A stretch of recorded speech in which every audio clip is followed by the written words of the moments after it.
Ya, kita ke Jakarta. Pemerintah Provinsi DKI Jakarta resmi membuka Tebet Eco Park setelah selama 2 tahun direvitalisasi. Nah, dengan dibukanya Tebet Eco Park ini menjadi sarana rekreasi bagi masyarakat Jakarta atau masyarakat ibu kota secara gratis. Ya, kalau kita lihat di media sosial juga gambarnya keren banget lah ini Tebet Eco Park.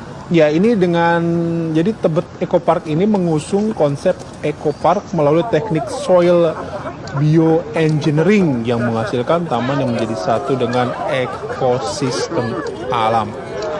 Adalah Tebet Eco Park dan menawarkan 8 zona dengan berbagai fasilitas seperti jogging track, tempat berkumpul komunitas, dan UMKM, jembatan ikonik, hingga berbagai arena bermain anak.